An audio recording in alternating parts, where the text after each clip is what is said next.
Thanks, Charlie. But I'm checking out. Thank you both. Yeah. If you have any questions, email any of us, email me, but don't want any problems.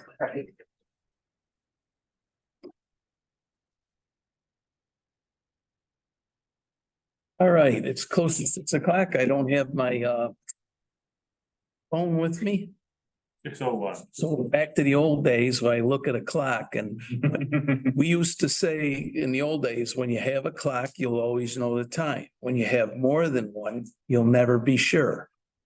Because they were never synchronized. So that's why I was looking for my cell phone, but please stand for the Pledge of Allegiance. Allegiance to the flag, United States of America, to the republic for which it stands, one nation, under God, indivisible, with liberty and justice for all. See, there's a number of people here. We've got some, I'm not ready. I'm not ready. Oh. well, no, I was gonna take the non-formal questions. Is that, Yeah, you can do that. okay? All right, there's a number of people here and I'm sure they're for various issues. So we open our board meeting every meeting with an open session where you have the right to address this board with a question, a comment, or a concern. And before we start our open, our regular agenda. So with that, I'll ask, is there anyone here that has a question, a comment, or a concern they'd like to address this board that is not on tonight's agenda? Yes, ma'am. Please stand, state your name. My name is Patricia Harrington. I work at Eastwood American Nation, and I have a few of my colleagues this evening. Yes. Supervisor Michael Blanco and board members, we're going to pass out these packets so you can follow along. But I'm saying I'm going to try to make it really brief. We want a bingo license in the town of DeWitt. Thank you. That's why we're here. We recently sold our Legion at 102 Nichols Avenue. We want to downsize, bring down expenses so we can contribute more to the community. I sent a letter to all the board members and to you. Yes. Yes, I did receive. I've run bingo, This is an old issue, right? I mean, you've been here before. but there's only two things that I have. Well, this was purchasing the building. Oh, okay. So now, before we purchased the building, we went on your website to check to see if bingo was allowed. Yeah. And yes, it is. It's town code, chapter 64. Bingo was established in the town of DeWitt on November 7th, 1972. What's in question is the amounts that we pay out according to our town clerk, your town clerk. And do we have a bingo inspector in this town? Because Angela's saying there's no bingo right now in the town of DeWitt. But yet the town codes say it is allowable. So, Yes. the old payout amounts were for each game, $250, $1,000 aggregate for all games, right? But that has certainly been upped over the years, but the town local ordinance never got changed. So herein lies the problem. Yeah. So under the town code, they're referencing New York State General Municipal Law. And if you go to that law, section 479, that actually updates price amounts, and it does note irrespective of local restrictions. There are a bunch of restrictions. And they're all, you must follow them the way we're reading it. If the attorney, I talked to Matt this morning, Nat Patoli, he has reassured me that yes, in fact, I'm right. Yeah. And Mr. Mannion, apparently you're working, have you heard anything about this, Matt? This Mr. Mannion. Oh, I'm sorry. And I reviewed it today. Oh, I'm sorry. Did you, and I was told, don't worry about it because that's fine. The amounts that got upped are what we followed. And if you want further proof of that, you go to the New York State Racing Wagering Board. I've got the website on here, which effectively reiterates everything. The amounts have gone up. And they've gone up to $5,000 per game, $15,000 aggregate. So we're well within our means. If you look at, I gave Angela a copy of what we actually pay out in our when we do our applications. I don't know if any of you seen it, but she said she'd pass it along. So do you agree, Mr. Mannion, or should it, does it, I can't see why we'd have to fight that with the board. No, I think that's probably correct. So yeah, it's just that the town is with this chapter 64 or code 64 hasn't been updated, right? So there should be no fight there, no. And the other thing is there's no bingo inspector and no bingo. Yeah, I don't think you have a fight. I Personally, mean, I'm passionate, my mom, My wife, my granddaughter love it. yeah, I'm passionate because this is our only. Tell anybody, I was always the bingo. I know. We want to maintain the building, yeah, this is the thing, and we want to give to the community, and I've listed a whole bunch of stuff, I don't want to take up time, but I do want to explain, yeah, but. we've had this over a number of issues, and that is our code enforcement side of it. We do not have a building inspector, or a bingo inspector. Right, So I'll commit to you that we'll try to acquire that, but we've had the same issue with code enforcement officers and inspectors, fire inspectors. There's a shortage right now. oh, All municipalities face this issue, so. with due respect, Mr. Michaelenko, I did say to Mr. Natoli this morning, I would call the New York State Gaming Commission, which I did. I talked to, his name here. Yeah, Mr. Louis Rossi. Yeah. He said to me, he says, Pat, you don't need a big inspector. Towns don't need it. I'm saying, are you sure? I'm gonna strap the phone. Yeah. He says, look, I'm gonna check with my director. Her name is Stacy Harvey Esquire. And he says, I'll get back to you. I say, hey, I gotta go to a DeWitt Town Board meeting tonight. He says, can you please call me today? So he did. She reassured me, I have her telephone number and everything, that yes, we do not need a bingo inspector. And the town of DeWitt just has to oversee the operation, but we don't actually need an inspector. And he says, none of the towns have an inspector, Pat. I says, oh, I was unaware of that. So here, I mean, so we're at, go ahead. Yeah. Did he mention how are they monitoring the different requirements if not for a bingo inspector or? We just have to oversee it, he said, just oversee it. And he said he would certainly talk to you one-on-one and explain the ins and outs. He says, you don't need a person on site. You don't, it's It's not just, supposed to have, according to the statute, the way I read it. well, and this lady, Stacy Harvey, she is disagreeing completely. She's the director of charitable gaming, New York State Gaming Commission. I talked to her just this morning. And, you know, so. I don't want to interrupt. I don't want to overstep. My name is Ron Holgan. I'm a member of the Eastern American Legion. I'm an officer there. I run many facets of the different operations at that post.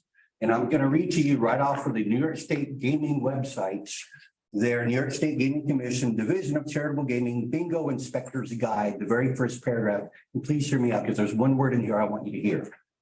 Bingo licensing law, general municipal law, Article 14-H, requires that each municipality closely control all phases of the supervision, licensing, and regulation of bingo games licensed under its jurisdiction to ensure that the games are conducted fairly and to prevent the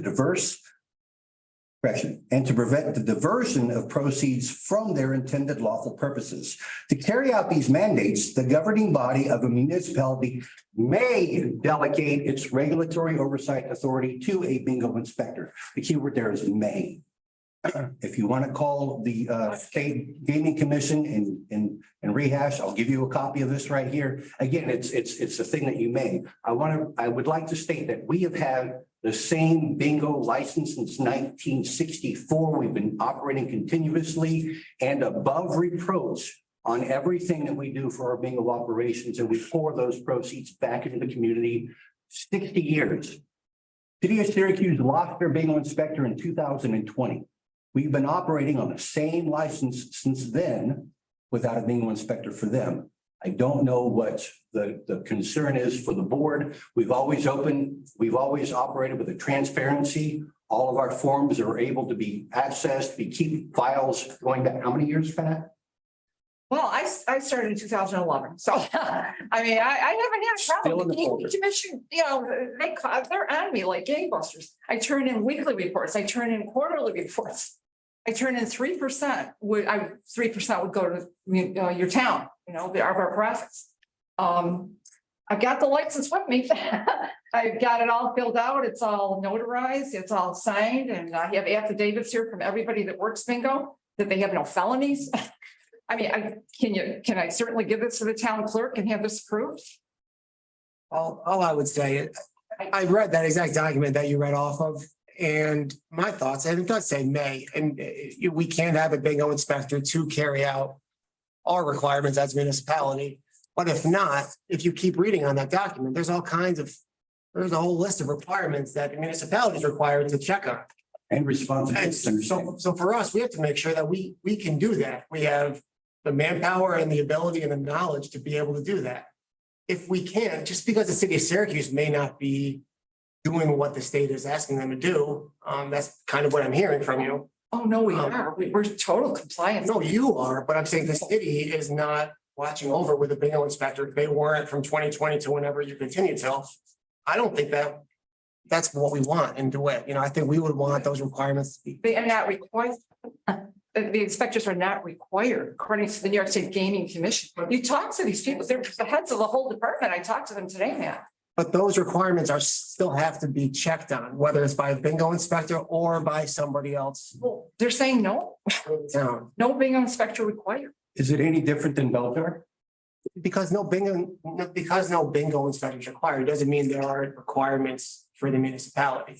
The bingo inspector is hired so that we can help check off those I requirements. plead to you, Matt, why did you say, okay, we can have bingo in 1972? I was I mean, alive in why? And nobody's ever I beg to differ because, I get supplies from the Ralston Supply Company. And they supply our electronic bingo, our paper bingo products. And they in fact said there was bingo at CBA in the 1990s. CBA has a bell jar license, pull tabs. I got that with no problem. I have the license issued to the town clerk. Bing, bing, bing. And the only thing here is stopping us is because we don't have this inspector. Isn't that? That's not what I'm saying. You're not? No, I'm saying that what's stopping us is the town making sure that we can meet all those requirements that are listed on that document that this gentleman just read. So you might as well Things that we would building have up to for check on. sale because, this is what, and we don't want our folks to be the bar of the Legion, there's bad publicity out there. I'm not saying that. No, I understand, but we don't want the bar to be the issue. We don't want people, to keep our place going. We don't want it to be the bar. We want it to be something like 4 hours a week. And we're more than happy to look at this application, make sure that we can have the requirements and the procedures in place.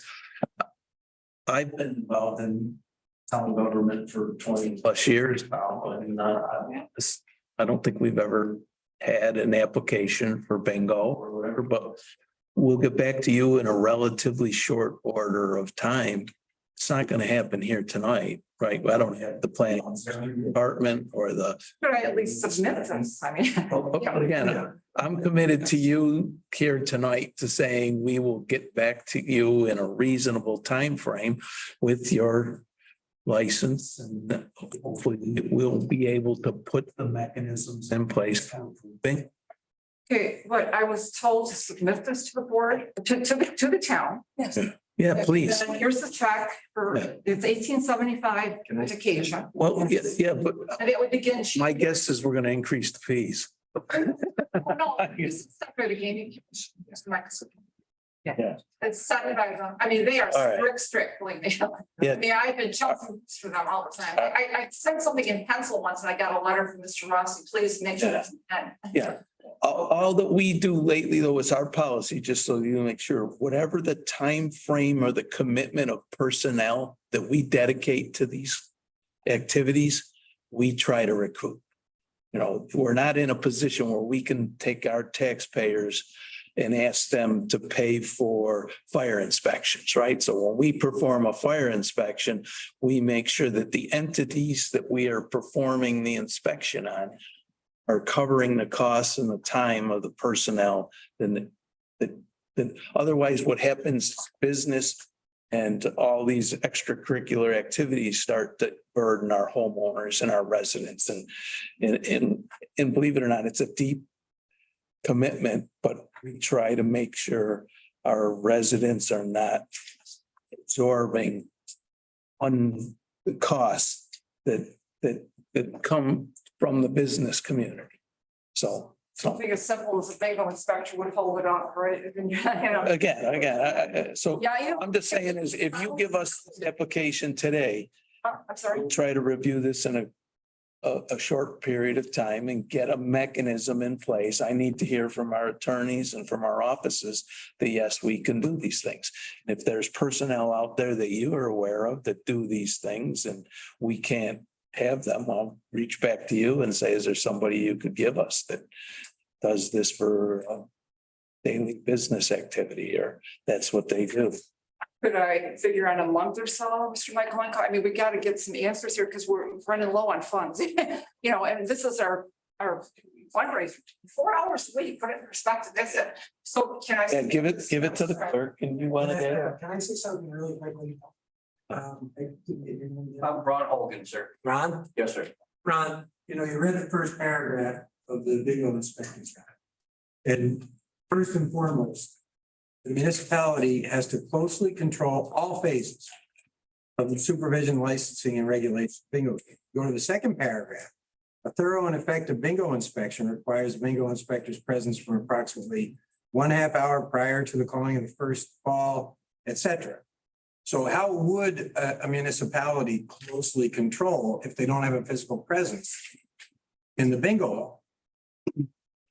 Again, I that, guess my point is, I think it's semantics here, whether Yeah. you call it a bingo inspector or you call it someone from the town coming to oversee the operation, the town's obligated to have someone there. And I don't, and at least for a bingo inspector, they want them there every single No, time you open up. It says, thorough and effective inspection requires 1/2 hour before and all the way to the conclusion of the occasion. so Mr. Mann, you're totally disagreeing, or it's total disagreement with the gaming commission. Unless something's been updated, I don't know. That's Today. exactly what Very day. Ron just read from. It's exactly what Ron just read. The very day though, I was told. You don't need a bingo inspector, and you don't need, you may have. The town would have to have physical presence. to do it. To have to actually comply with. Oh, man, that's not what this said to me. It said no bingo inspector required. Oh, sorry to interrupt you. But yeah, we don't have to have a bingo inspector. That's why I said it's semantics. But for the town to do it, there's no practical way except to have someone on site. How often, how long, we can argue over that, but there's no way that the town could comply if they didn't have someone there. Whether you call them a bingo inspector or anyone from the town, yeah, who comes to observe. The town has an obligation under New York state law to oversee the operations closely. And you can't do that without a person present.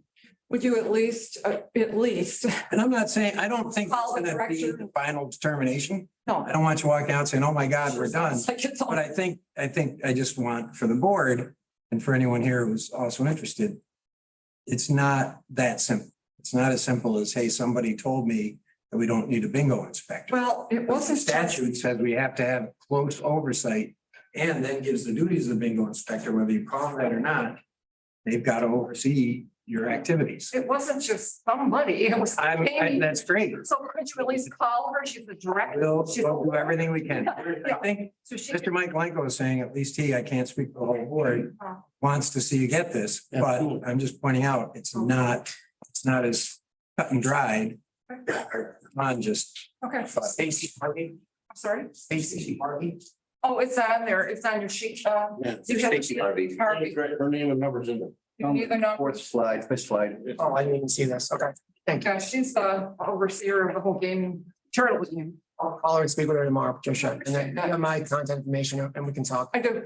If you get any information, could you certainly call me, Matt? Yes, I will. Thank you. Appreciate your time, everybody. Supervisor, board members, I really do thank you for your time and just my mindset is whatever we can do to help facilitate this. I would certainly hope we get the same. How, Cooperation. expect coming back. I mean, if you want a volunteer to step forward, I'll tell you what.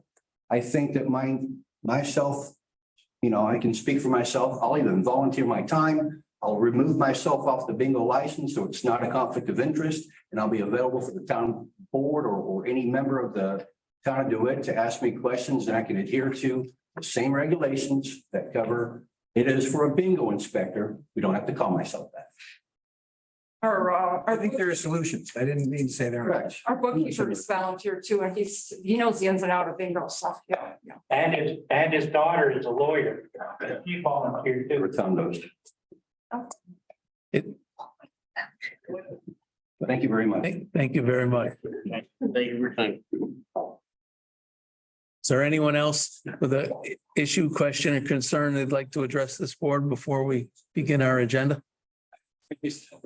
My name is Tom Ralston, and from Ralston Supply Center, I service this American Legion for all their bingo materials. I service all of New York State from Buffalo down to New York City with bingo supplies, equipment, and related items. Many bingo organizations do not have a bingo inspector come in on a weekly basis and half hour before or up until the first ball was called. On occasion, when I visit these locations, a bingo inspector may be there. We have a new account in Albany or in the Rotterdam area where a bingo inspector shows up. He counts the number of people in the hall and validates that against the number of admissions that come in. They do extensive paperwork that's turned into municipalities. The municipalities, they validate that paperwork. They look for anomalies that may differ from week to week to week. For instance, if there's a pattern of profits and then all of a sudden that pattern of profits drops, that should raise an eyebrow as to say, wait a minute, what's going on there? And then they can go and investigate that organization and say, have we had a change of leadership? And if that is the case, then things like that could raise the eyebrows to where they would have to do an investigation. So I'm just adding help for Pat and for the entire team. And one other thing, I don't know if anybody knows this, but the American Legions and the VFWs, the monies that they raise go to a lot of causes. And one that's very close to me is the suicidal rates that exist from our veterans. Okay. The homeless vets. All these proceeds help fund those causes because of grants that have been discontinued from the state. So, you know, it's very important you do it, your civic duty, and help these people get this license and get their facility up and running. Thank you. Right. Yeah, and anyone else? That I'll ask the clerk. You ready?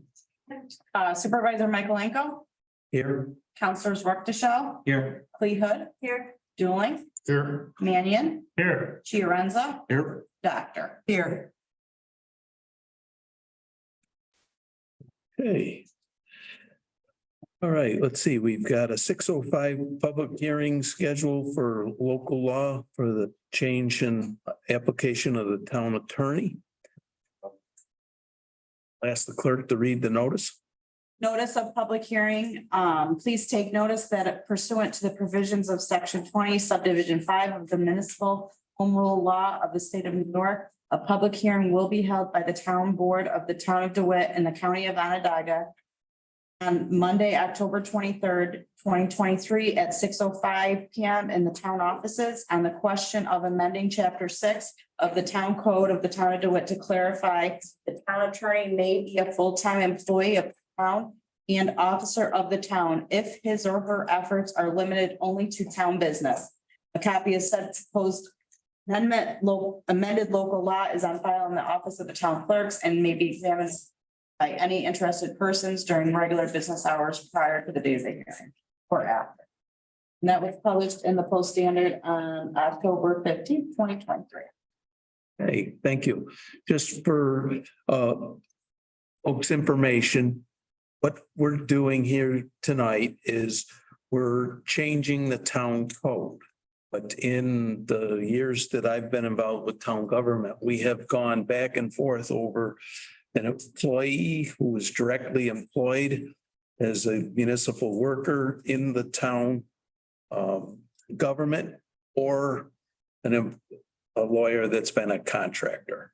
And I want to say several years ago, we were operating with a town contractor and our costs, although things were going smoothly, we're approaching close to $500,000 a year in legal fees.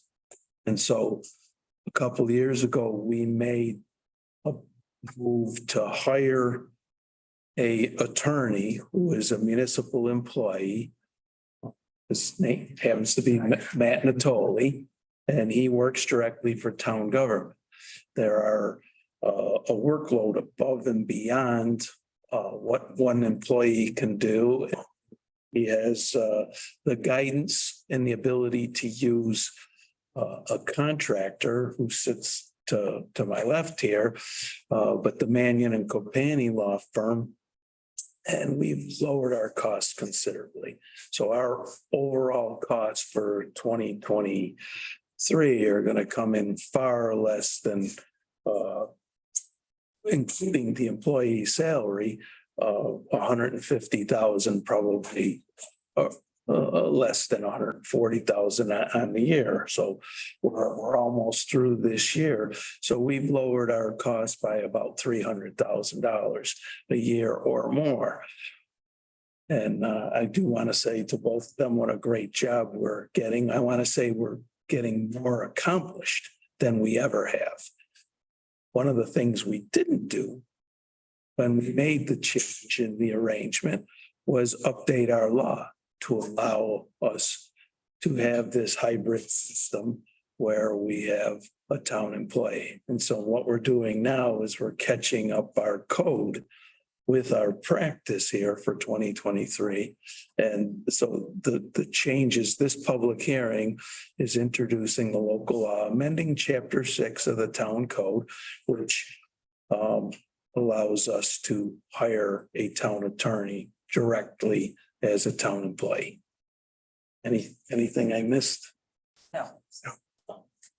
Can I Okay. point one thing out to it? I'm not exactly sure why the town enacted that ordinance, but the New York State town law provides that you can hire a full-time town attorney.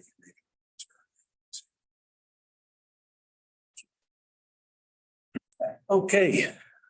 Any comments, questions from the audience? If you didn't come here for that, you can. You're always welcome to stay. Any comments, questions from the board? The only comment is that it's about time. Yeah. And this is an appropriate way to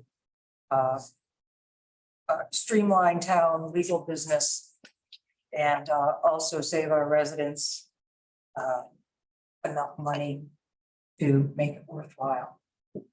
Thank you. You're welcome. And that's coming from another attorney. But I'm not in my attorney position tonight. That's it. Can't help it. Leads over. All right. With that, I'll close the public hearing. And I'll entertain a motion to adopt the ordinance I so move. from Counselor Doctor and a second from Counselor Chiarenza.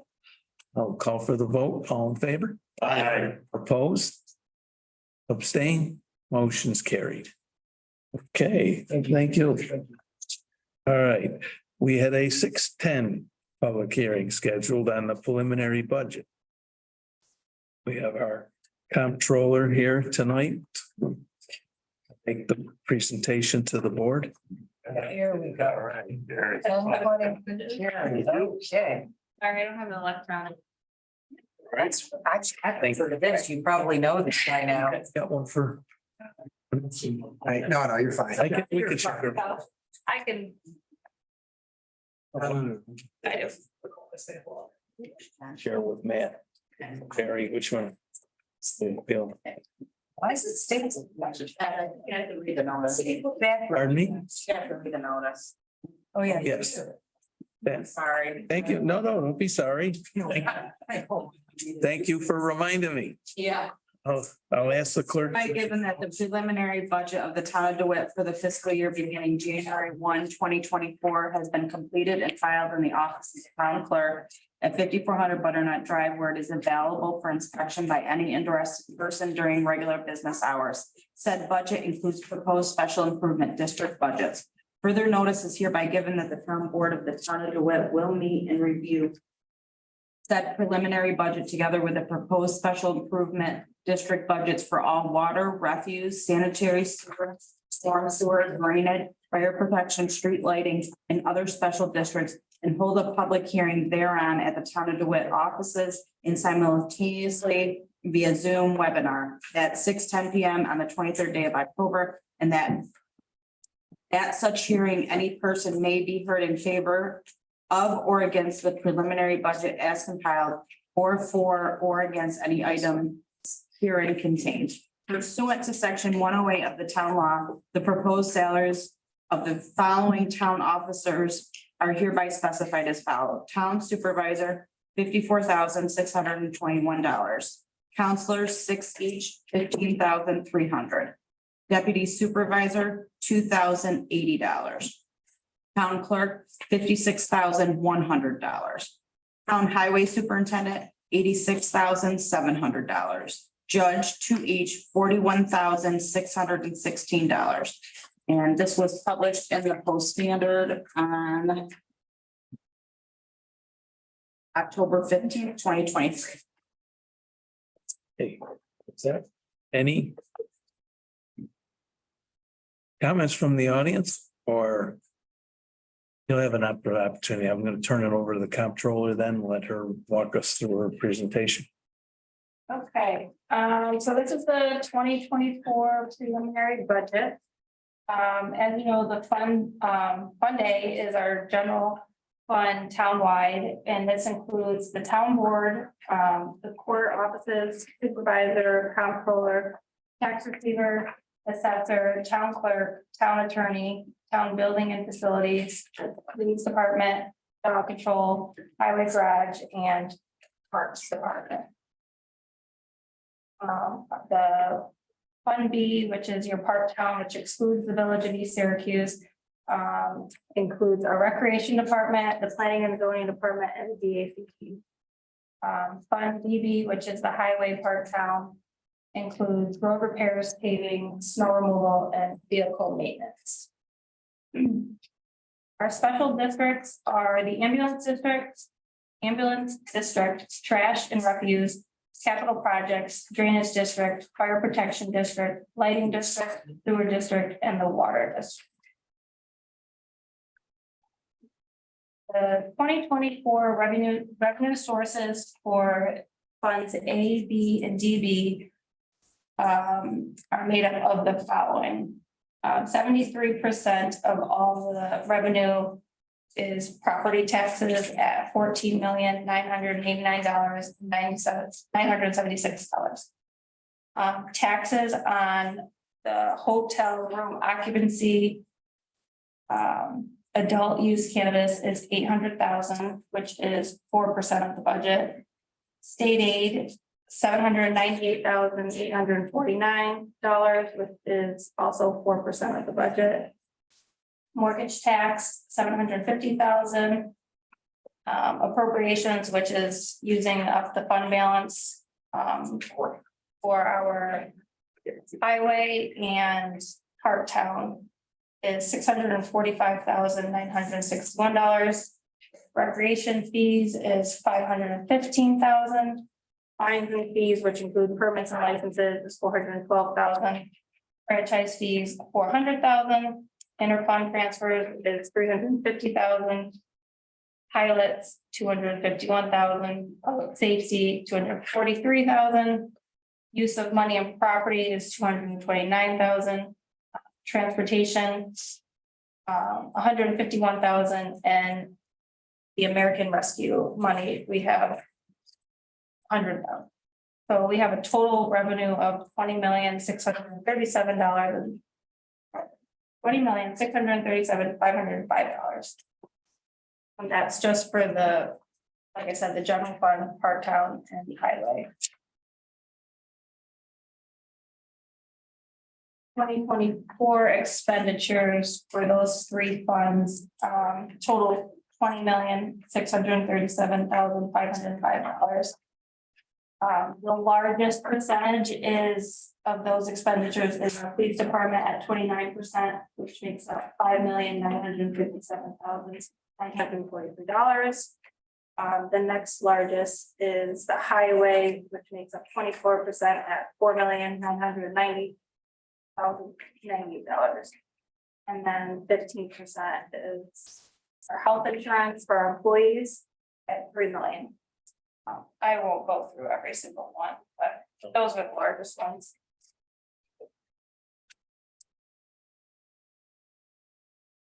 Special districts, so. Total expenditures for all funds, including our special districts, is $34,047,007. 39% of that is general fund, 18% is part-time, and 17% is highway.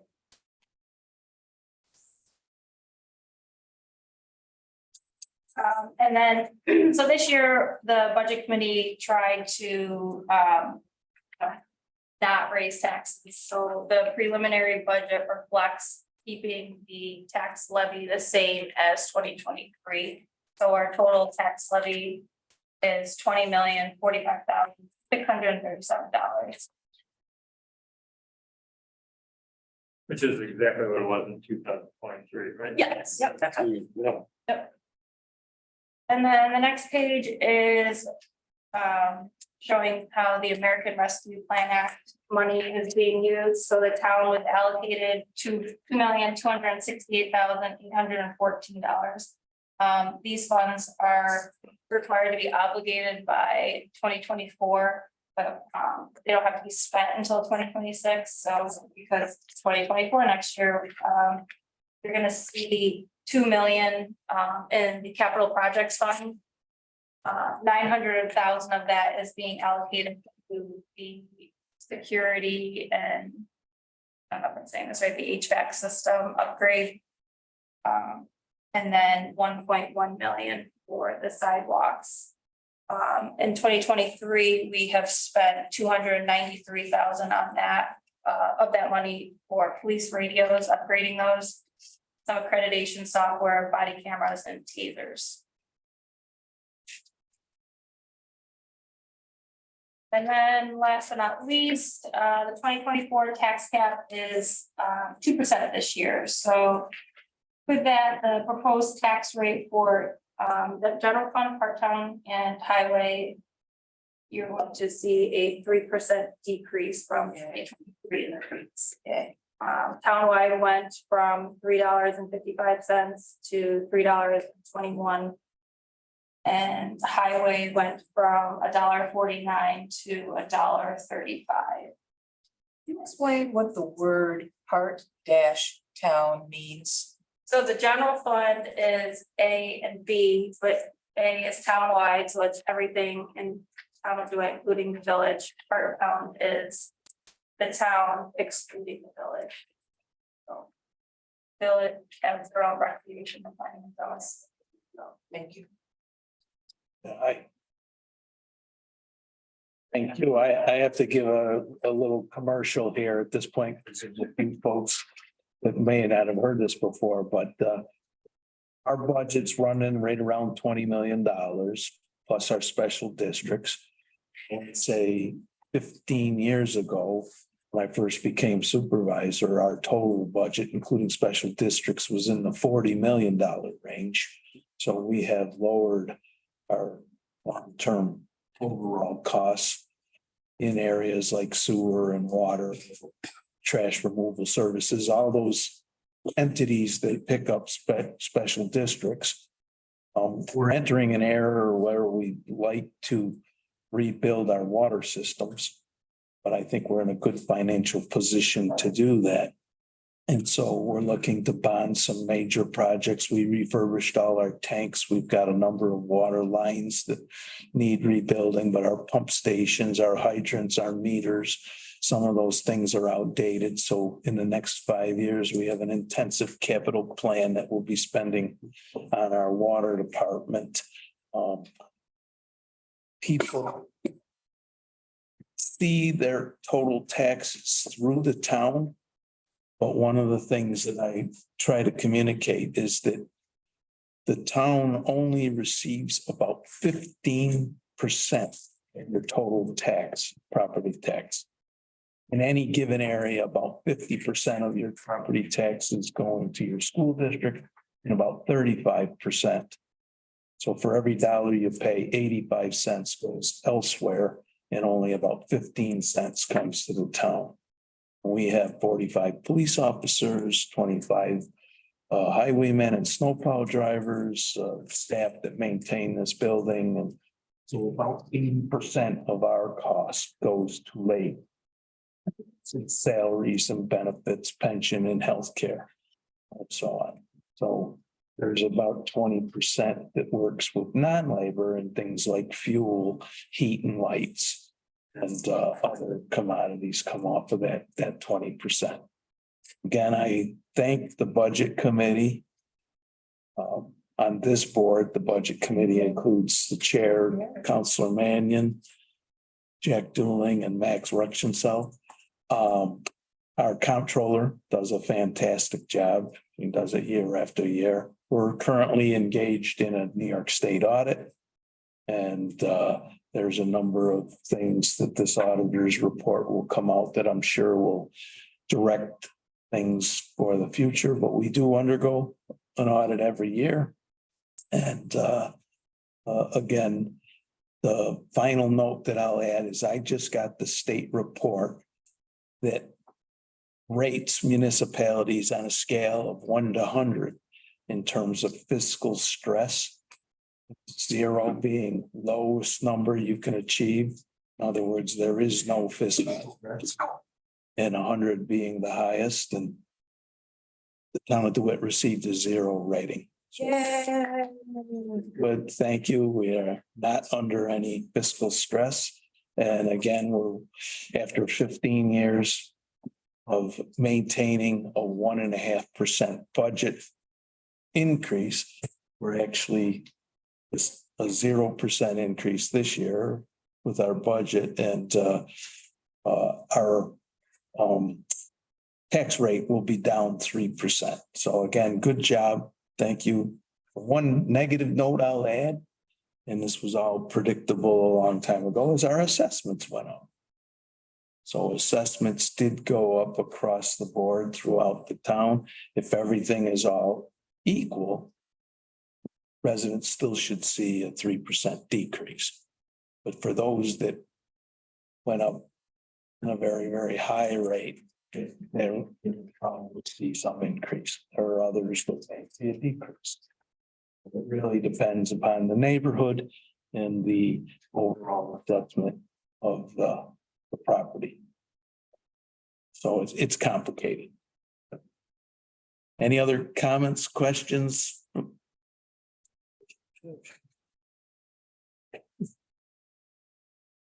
right, again, thank you. We are meeting the second week of November to finalize it, and it'll be brought to the board on November 13th for final approval. So if anybody has any minor changes, please discuss the budget committee as well as Carrie, if there's any changes that want to be I think done. this is the 9th, right? I'll go read it, Harry. I'm gonna pass the committee. Yeah, we're meeting the 9th, so if you have any changes. 9th to 9:15, they got, right there. You guys have to vote to accept the preliminary. Sorry. No, it's okay. Right, I'm gonna close the hearing Yeah. and I'll entertain a motion from Councilor Mannion to accept the preliminary budget. A second, Councilor Dooling. Call for the vote, all in favor? Aye. Oppose? Abstain? Motion's carried. Let's go to Is there anything else anyone in the audience is here for that's on the agenda? Because I hate to keep people waiting all night if they're, is it on the agenda? Al back there too. He's not on the agenda, but What's that? Al back there. Oh, yeah. It's not on the agenda, but it was scheduled here. Yeah. Condo law. All right. I'm sorry. That's under you. Ross, I don't think it's on the agenda. It's not on. I don't see him on there. No, I don't think it was on the agenda, but it was something that you sent out. That's the board.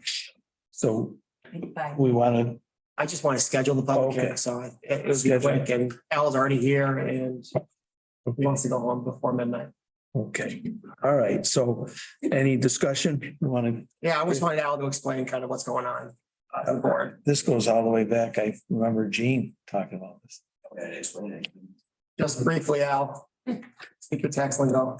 This is good, adopted for local law. What it is. I got a message from somebody that wants to take, I'm not sure which neighborhood, one of the neighborhoods, and convert it to a condominium neighborhood. And what's that gonna do is, I'm sure a lot of you saw the newspaper article a month or so ago about the. Development over Manlius, where the developers advertising in a sign right out front saying they're getting a 37% tax rate, basically. So I would have to value this as a whole rather than individual properties. Okay, and this would just be, we can make a local law or resolution or whatever to not let the conversions happen in the town. We can't block any new developments from doing this. The governor vetoed that law this year. But this would stop any conversions. So something like Point Easter, the hamlet is perfectly set up to do this. Like I said, I'm not sure which neighborhood this is going to be. But this would just be a law to say that you cannot convert something that is already a residential neighborhood into a condo association and receive basically what would amount to a tax break and shift the burden out to the rest of the town. Yeah, I remember Gene talking about this with respect to Water Tree, right? Yes, Water Tree's already under it because when they filed that as a condo association when they did it. So anybody else in town, there's nothing else in the town that we have right now that has done that when they, did the original subdivisions. How's that work though? I mean, because there's a lot of folks listening. When a condominium is first formed, its value is established, but it doesn't increase over time. Definitely, it can increase. What it is I can only assess that as one entire unit.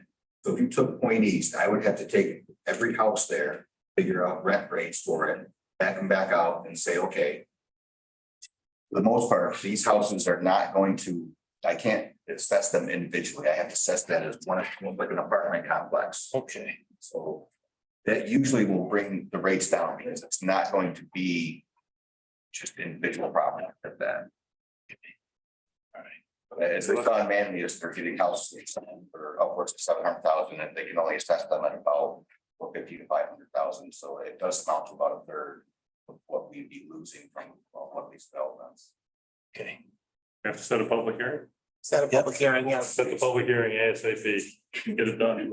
I have the law, it's really short, so I can send it out tomorrow, with notice, go on to the next meeting. 0.30, that's your change. Once, So chapter 170, it's a new article on the bottom of chapter 170, that has all the L's. Yep. Yeah, You got it. We have 3 weeks until the next meeting, so. We can do it. That's, All right, so I entertain a motion to set the public hearing at 6:05, it's second Monday in November, correct? Sarah's. Yeah. All right, I have a motion from Carrie, was it? Yep. And a second from Sarah's. Sarah. I'll call for the vote. All in favor? Aye. Opposed? Same, motion's carried. thank you. Thanks, Al, for catching that. And that was November 6th? Section 13. 13. Oops, yeah. Matt, are you here for the water adjustment? Or, No, I was here to see if we can do an agreement on. oh, all right. I wasn't at the board meeting that this was discussed, but I'm gonna go into executive session at the end of tonight and we'll send you a determination of what the board is within a week today. Yeah, possibly tomorrow. I want to have a discussion in executive session. So, No, yeah, no need to keep you here forever, but, so I was not at the board meeting when this was discussed last time. So I'm not sure what the overall consensus is, or if there is a consensus. So let us go to executive session and we'll send you a result tomorrow. very good.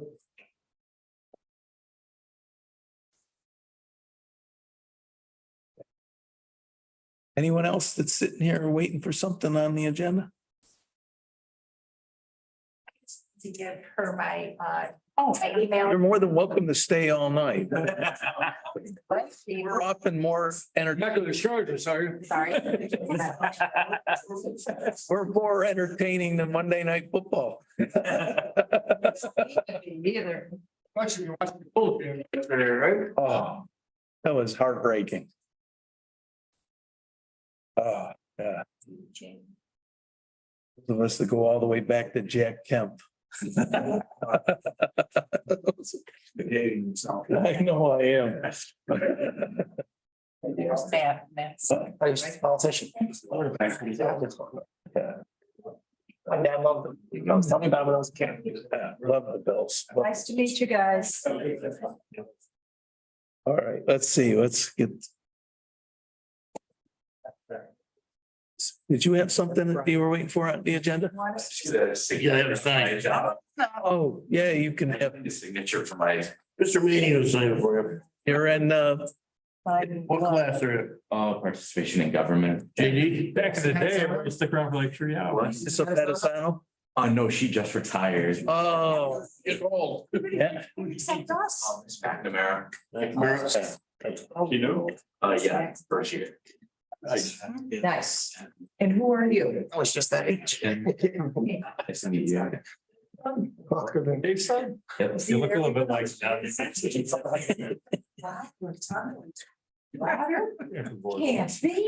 Class though, for sure. Hey, put up. That's funny. Good man. Oh, I said, oh, it's very man. Thank you. Have a great night. You too. Thanks for coming. Yeah. Because Dave, my kids. Dave Babbitt's son. oh, yeah, tell your dad we said hello. Even if you're bored. He was a great guy. 2009, maybe. Yeah, I was interested. He ran with Dennis and Sylvia, right? All right. Anyways, let's go right back to the top of the agenda. Approval of the town board minutes, October 2nd, 2023. I'm abstaining because I was not here. Okay, There's a minor amendment that I mentioned. okay. Angela. I have a motion from Max with a minor amendment. There were 6, there's one spot where it says it was 7 approvals. Aaron wasn't here. Yeah, it was nice to be recognized, but I was not here. Okay, so with that amendment, I'll entertain a second. From Jack, I'll call for the vote. All in favor? Aye. Opposed? Abstain? Motion's carried. That will be 6 ayes. And 6 ayes and an abstention.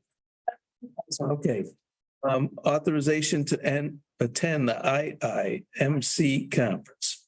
Yes, there is a grant to attend this year's, well, it's every year's, the IIMC conference which is the International Institute for Municipal Clerks. This year it is in Calgary, Canada. I went last year and this year. And I would like to attend again, and there's a grant for the registration, but in order to apply for that, I need to show that I have board. The board will allow me to go. Board authorization to attend. Yeah. And, you know, I said this to Angela and I'll say it publicly as well. There's certain people that you're reluctant to send on these things. Angela's the type of person you send on these types of ventures. The individual that improves themselves goes through training and brings back thoughts and ideas that enhance their career and the town. And it's always a pleasure because that's an investment, not an expenditure.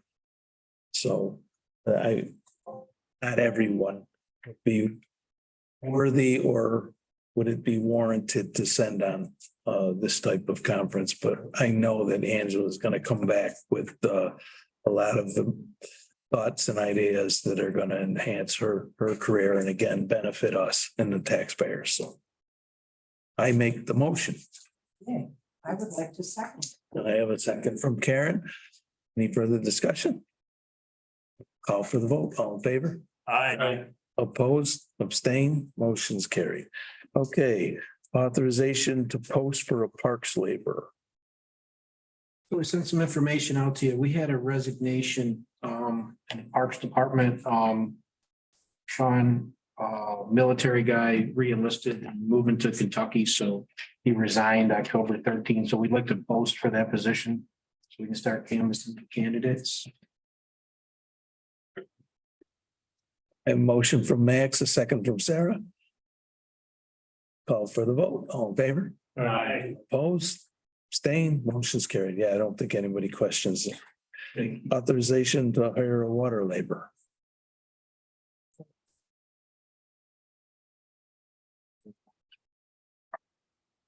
So we have a candidate here for Water Department labor, Christopher Thomas. I'd like to bring him on at step 12, salary of $23.03.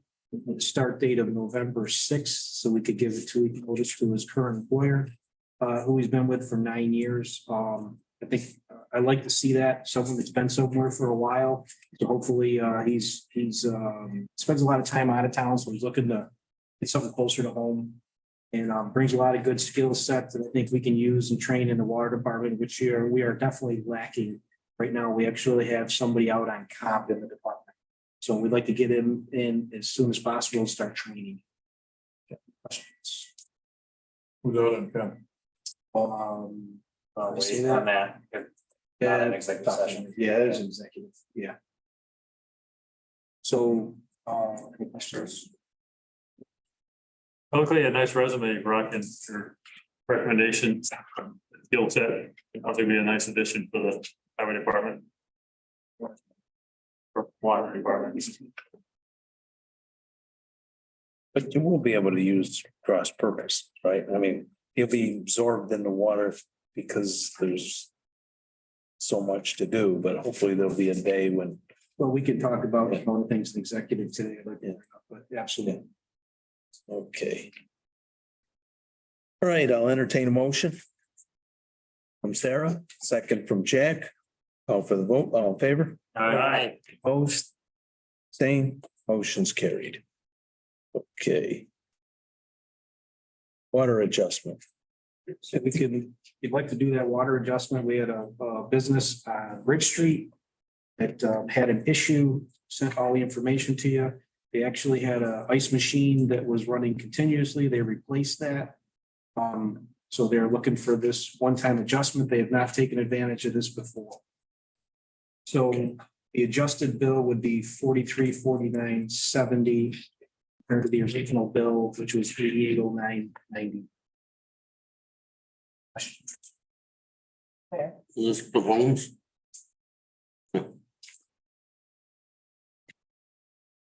Okay. Entertain a motion. Jack, a second from Joe. We'll call for the vote. All in favor? Aye. Okay. Motion's carried. Thank you. Authorization to sign the facility rental agreement. Okay, this is for the Maxwell Park. right, Maxwell Park, the soccer. Last year, we had an agreement with Maxwell Park for use by Rush Soccer for their soccer program. That went off well, and they came back this year. And they added an extra session, so we're actually collecting more this year. As you can see on the dates, this session's, it's almost over. It ends on November 2nd. Due to some miscommunication, this was never actually signed by the board. So I'd like to have it signed and approved by the board so that I can put it in my files.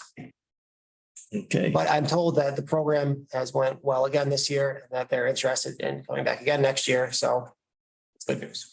And they paid all their fees. They paid all their fees, yes. I'll They pay ahead of time, so I'll entertain a motion from Counselor Mannion, a second from Joe. I'll call for the vote. All in favor? Aye. Opposed, abstained, motion's carried. thank you. Okay, this Stormwater Coalition. Again, this is a requirement by law, and if we had to do these things on our own, it would be a much greater burden. Central New York Regional Planning Board runs the coalition. The costs are minimal. All the local municipalities basically sign up for, I want to say this one's 5,000 a year, or is it 5,400, somewhere in there? This one's 3,600, okay. There's two pieces of the program usually, right? And so this is 3,600. So allow me to sign that for 2024. Motion from Counselor Mannion, a second from Sarah.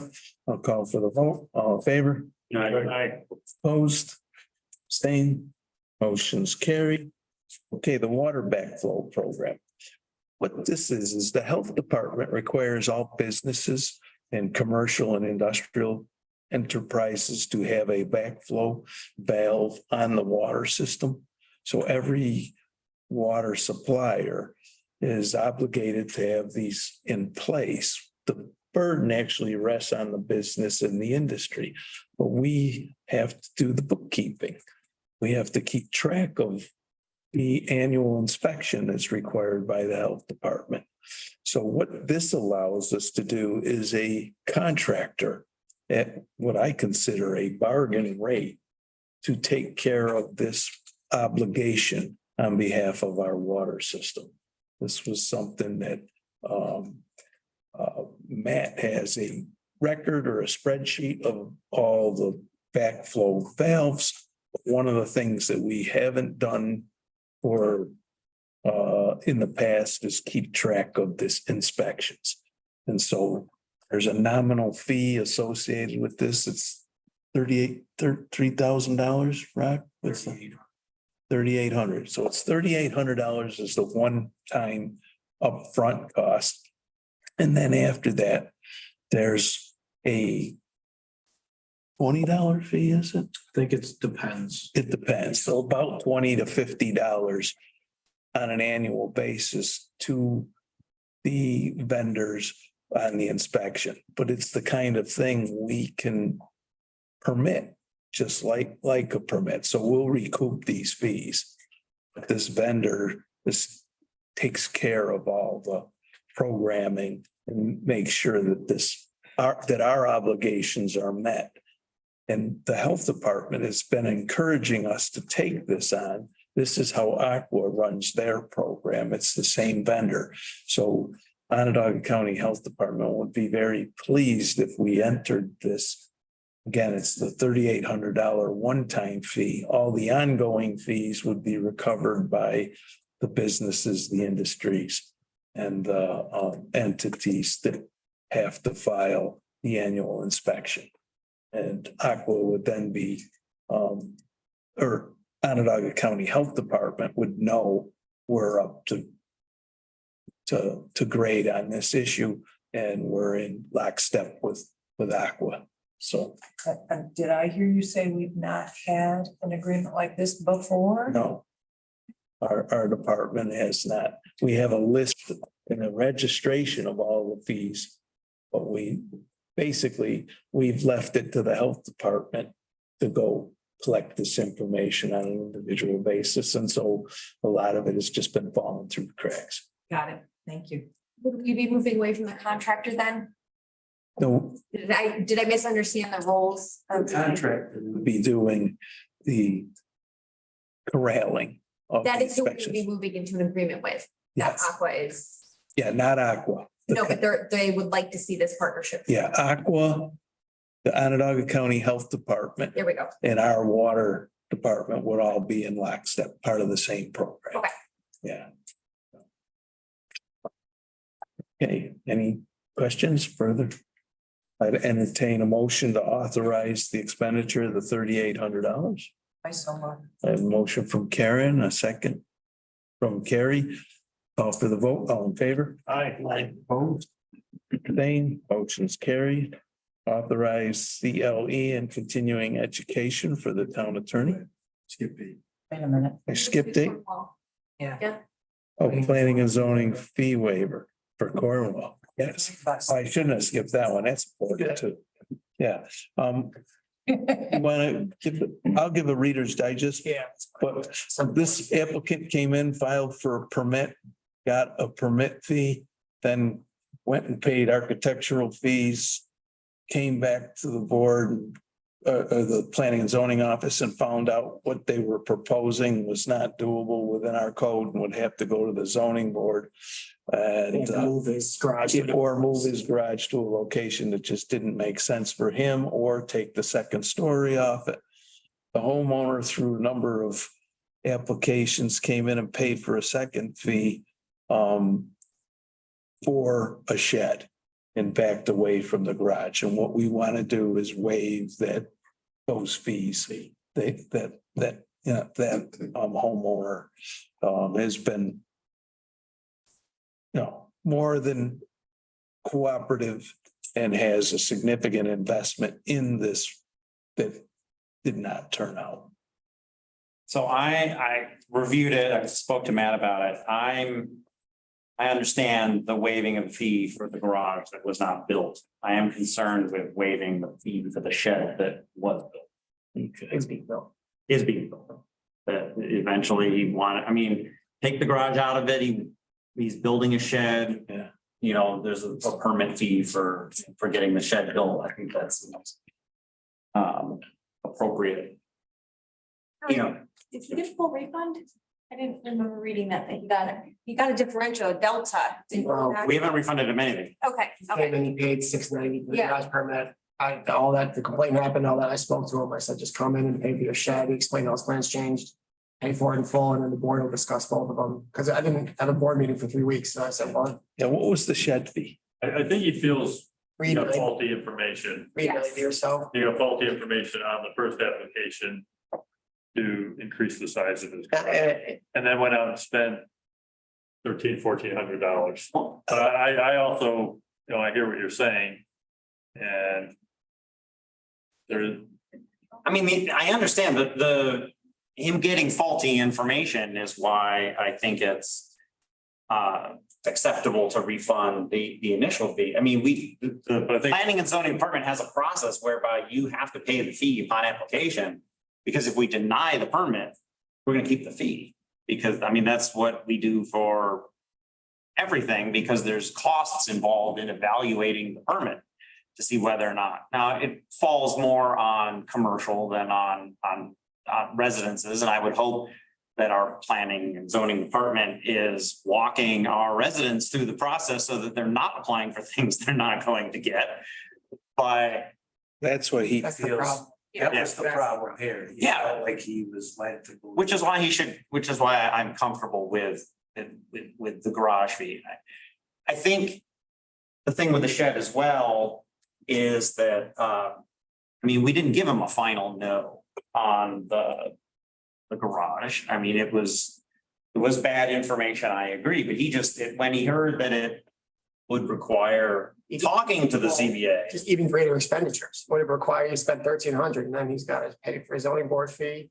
He's got to come to the zoning board, he's got to do all that, because he's asking a lot, And so he's. that's what he's saying, I'm just going by. I know, yeah, so he declined to move further along with that process, which is, I think, very reasonable, but to me, it's almost two separate issues. Okay, we refund that was an unsuccessful attempt for him to build. You take that out of it, he is now going to build a shed, which we are allowing with just the base permit, and just charging him the appropriate permit fee for that shed. That's my take. Can I jump in, Matt and I discussed this today? I agree. I agree with Max. I think it's a dangerous precedent. And I think of it this way, if he didn't build the shed, would we have given him any money except returned his application? No, he would have gotten his application. Hey, okay, it was wrong, but if you don't charge him for the shed, it's a totally separate issue. You're essentially deferring some of his cost. You could also be saying there's undue hardship with the shed, when that's not really true. There is with the garage, but not with the shed. I think Max is right. Looking at it from legal logical standpoint.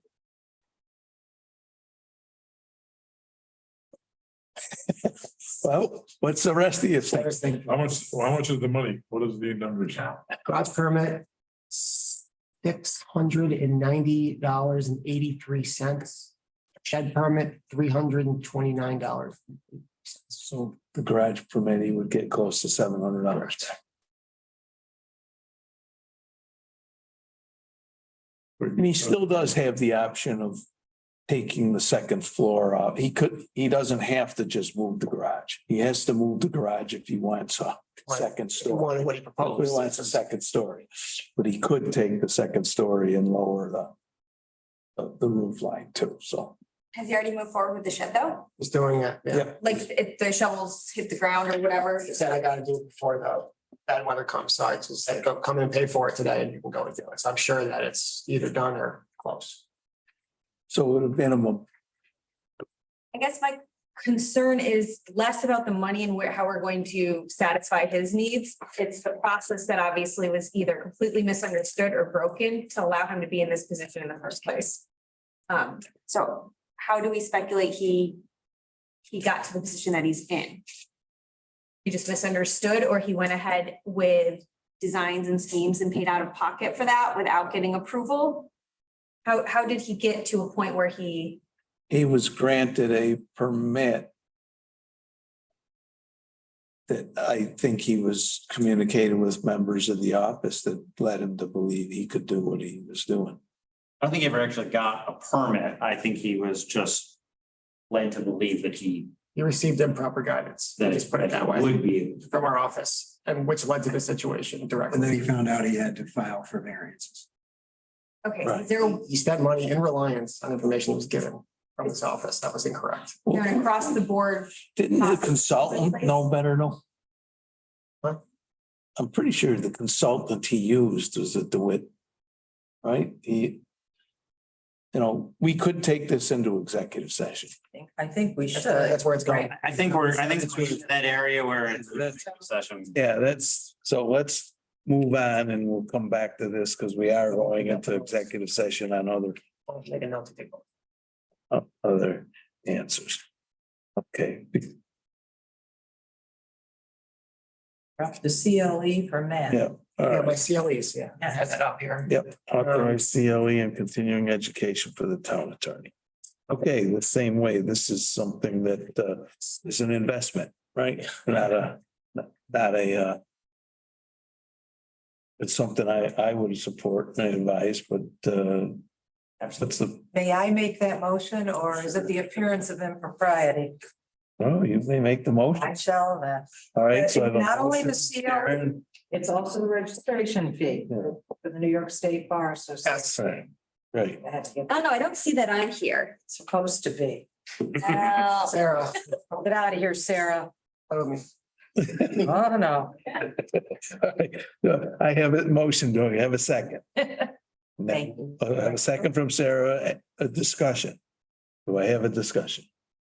This is something everyone supports. Yeah. All right, so I'll call for the vote. All in favor? Opposed, same, motion's carried. The next two are just informative, but I wanted to let you know because this was actually a pretty good score on the part of the Onondaga Environmental Institute.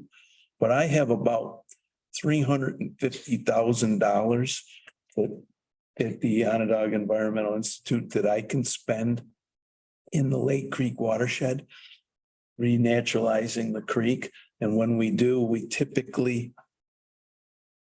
create greater flood storage. It's the goal to create what we call riparian wetlands and floodplain.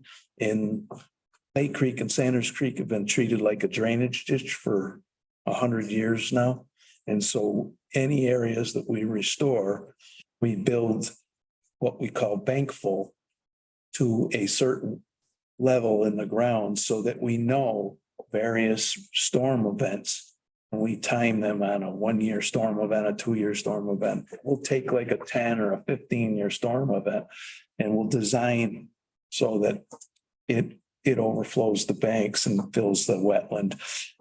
That helps prevent downstream flooding by slowing down the waters and keeping them in place.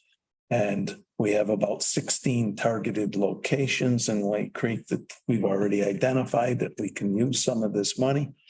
And so what I'm asking here today is that we have some U-Haul money that was a penalty against the U-Haul Corporation on Thompson Road for a disturbance to the creek.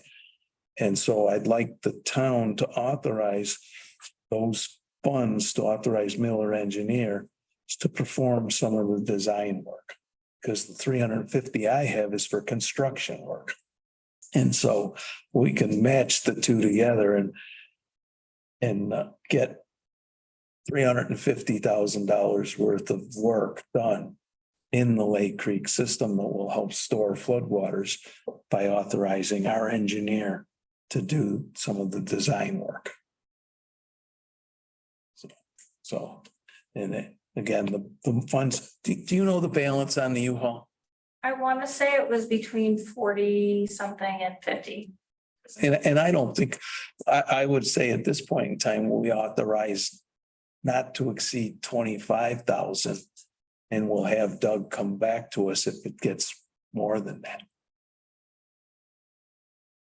Yes, Because I don't think, I just don't understand, Yeah. forgive me. I see your 350 and then there would be, the 350 is construction. So Yeah. that's gonna pay for heavy equipment to come into the creek, draw the banks back, to put plantings in place along, we might use rock or stone structures for the creek bottoms. One of the things I say all the time, because I've been involved in DeWitt government forever, but I've also been involved in the Onondaga Lake Management Council and Onondaga Lake Partnership. And 50 years ago, there were 22 industries in the Lake Creek watershed that don't exist there now. So the bad news is all those industries and those jobs dried up and went away. The good news is the water's clean. But we in the Onondaga Environmental Institute monitor the creek, and we've been building this renaturalization of the stream. And one of the good news is we got things like northern pike and walleye pike in the Lake Creek system in locations that we never had them before. We captured in May a mating pair of walleye at Thompson Road in Exeter Street, which historically was part of the industrial zone, and the water quality was terrible. so what's the Doug design? How does his So designing He's gonna differ? design some of the locations. One of the things I wanted to do was get a design for Sanders Creek. Right now, we don't have a design for Sanders Creek. Okay. And so we can take, I have some preliminary designs at the New York State DOT site. I have the Feldmeyer site. I have a couple of others, but we've got enough funds here that we could do multiple sites. Let's get out in front of it on some of the design. And what would the 20, not to exceed 25,000? 25,000 would be the not to exceed on the design cost that I would. 15. I'd go 15. Yeah. 15. And I don't mind, because if he comes back to us at 15 and there's more, I think I can get done with the 350. I'll ask him to come back. But this is a good start. Let him get out in front. Okay, I have a question. Yeah. Does the Sanders Creek thing have anything to do with what I talked to you about and Rocco about, Doug Miller about? The resident and Tilden is complaining about Sanders Creek in the Irwood Drive area. Is anything that you're talking about Sanders Creek gonna help that application? Absolutely, yes. Just north of that is where we'd start. So just north of Kerwood, Wells Ave, Wells Drive, those streets in there. Well, Yeah, that would be the first, one of the first sites right now it's just a drainage ditch. What you have happening right now is the water's coming under the railroad trestle from, Hammersmith Drive. And then you've got the neighborhood drains to the north. So we'd want to take water and be able to store it in the Lombardi property, as we call it. And we don't have a design for that. And the property owner that just recently picked up those is willing to work with us. So he's got Where's the property on the guy that runs the Onyx facility, the former New Venture Gear facility. the? He's looking at expanding that site. He'll be in front of our planning board sometime in 2024. He's talking about accessing. I want to respond to the residents, so I'll get with you and we'll get some wording on what I should be saying to them. Yeah, well, this isn't gonna happen overnight, but somewhere in 2024, 25, we'd like to get some of this work done. Okay. Yeah. But again, that's the whole goal is north of New Venture Gear floods, the office parks there, that whole area between Eves and the New Venture Gear site. There's a lot of work that could be done in there. And if you drive that area, you see it's just a trench right now. And so that can be turned back into a natural stream, which can hold floodwaters. Okay, and then fruit trees. The other thing that I wanted to inform the board, and we don't need an action tonight, is I've got about $1,500 for fruit trees that I can buy. So I've got my naturalist reaching out to the DACC. But we may put together a fruit tree offering. I think Sarah said she put in a request for one that she never got. Get it? No. But can we like put in a special request for Honeycrisp? I know that they have a patent on them and they're a little pricier, but they're the best. It depends on how much match the town can put in. Probably worth. Because I'm limited to about $3 trees Yeah, I'm pretty sure it's not. or something by the grant, but again, it's just an FYI at this point that we'll see if the DACC can put together the program. But again, I have a small grant in this regard to planting trees in the Lake Creek watershed as well. All right, so with that, is there anything else that needs to be done? Yeah, I have one more Oh, thing. check registry. Before that. Hey, you've been sitting waiting for that? Nope. All right. I was gonna say, I'm apologizing if I should have jumped on that. So I mentioned to you last week about the grant opportunity for DOT funding for sidewalks. Yes. I was able to speak with Doug this last week. He was actually already there was a mandatory webinar session or whatever that he had already participated in for that program to be eligible. He thinks it would be no problem for him to apply for a grant through that funding, through that program. But there is a deadline in November for pre-qualification of everything needs to get in. So I would like to ask for approval. Authorization for Doug Miller, Miller Engineers to apply for a grant on the town's behalf for sidewalks along Randall Road. Because there is a specific program within there for, it's not the same old federal sidewalks and schools program, but there's a similar program. But it's not appear to have any of the income eligibility requirements, but specifically for sidewalks near schools. So Randall, as we were talking about earlier, with CBA and the JD Middle School. Excellent. So Yes,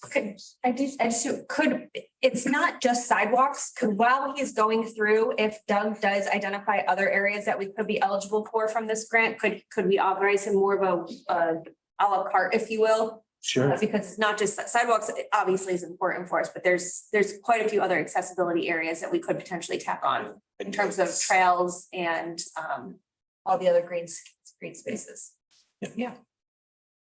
Okay, so I'll entertain a motion from Max and a second from Sarah. Otherwise, Not to exceed number gonna be for pillar engineers. Doug, for just the Randall Road application, he felt he could do for probably 35. If we want to tack more onto it, do we want to say a not to exceed? take it out of the Lake Creek money. Just drop that one down. We got 10K playing with them. Not to exceed 4? Not to exceed 4 grand, and if he needs more, Come back. he can give us an update November 9th. Yeah, Perfect. all right. I have the motion out in a second. I'll call for the vote. All in favor? Opposed, abstain, motion's carried. November 13th, November 13th. 9th is the budget meeting, 13th is the town board. Hope we can talk about it. I don't think Doug Miller will be at the budget meeting. Okay, all right. The check warrant. I got one thing too, actually, Carrie. Oh, okay, all right, I got the check registry, the warrant. I hope you've all had a chance to look at that. Yeah. All right, I have a motion. Counselor Mannion, a second. Accept. Joe? Yes. Yep. I'll call for the vote. All in favor? Aye. Opposed? Abstain? Motion's carried. Okay, one other item, was there? I've been asked by Chief Billadu to discuss the town constable idea again with the town board and the idea of scheduling a public hearing in November to approve the town constable. I've spoken with Terry at length about this issue. Thanks. Now Terry and I have seen the different issues. We think we understand the different issues involved. Our main concern at this point is if we do pass a law for a town constable, that constable would be registered to act as a peace officer by the DCJS, right? By the DCJS. Division of Criminal Justice Service. Chase tells us that that's a relatively simple process that's done online. He feels confident that that would go forward. So if the board does do a public hearing and decide to pass the law, they could explain to the public that this law is one part, and it doesn't really matter unless our officer gets registered as a peace officer or our constable gets registered as a peace officer. And so with the right explanation, I think we could avoid that issue. And I think we're in the clear on the gifts and loans issue if we do it correctly and if it's executed correctly. So I think Terry and I, and you can speak up after me, but we feel comfortable enough to attempt to move forward. I think we can do it in a legal way. And if the state tells us otherwise, then we won't do it, but at least we can try. I talked to Chase at about 4:30. I think anyone who's talked with him, he's pretty gung ho about getting this done. When it boils down to it, we had a nice conversation with Max about it. It really comes down to after you go through all the obstacles, I think we can overcome constitutional obstacles, practical obstacles, except when you get to the end, if the DCJS won't register our peace officers as peace officers, if they reject them, then they're worthless. So we kind of now, Chase feels 99.9% certain that that they will accept them on the registry as peace officers. If they don't, we got to figure out something because, and I don't know did you share with everybody the third department case? Not specifically. Just very, very briefly, Max read it. Basically, the court said, hey, you can't use the constable law to do this the way you've done it. But left the door open with the supersession segment to allow the statute for constable. So that's another hoop we got to run through, but said, hey, we're not going to force the state to name these guys as peace officers to accept them on the registry based on the way you've done it. But said, maybe you can do it and you could jump in next too. There's at least the door is cracked open. If you've done it differently, we might think otherwise. And that's the only case that's out there. So if they accept us on the registry, we're done. I don't think anybody would challenge it. I think we can get past the constitutional issues, like I said, I think the supersession constable law gets there. But if the state says we don't agree, we're not gonna have SPOs at any time soon. And Chase is aware of that, and understands, but we talked about him talking to the state before we do all this. He'd rather not. I think he's probably right. He doesn't want to create an issue where there may not be one. And he doesn't think there will be. He apparently, we just put the people's information in, send it in online, and they approve it. That's the way it describes the process. So if that's the case, hopefully we're done if we go forward. But I got a question. go Is ahead. this because of the Holy Cross? Yes. Yeah. Yep. Good, go, excuse me. I see an application in other locations as well. So Yeah. I think the Holy Cross is our test case, but I think, Compared to other schools. yeah, I think the demand is coming where you'll see this in other locations. Private. Yeah, I've been approached offline by various town officials from obviously different towns saying, well, what is DeWitt doing? We want to see exactly how DeWitt's doing it, or DeWitt's taking way too long in going through procedurally properly, and we're just pushing it through, whereupon I said in my own inimitable style, we follow procedurally so that when it comes to the end, and if there is an issue, we have followed all of the necessary steps for it.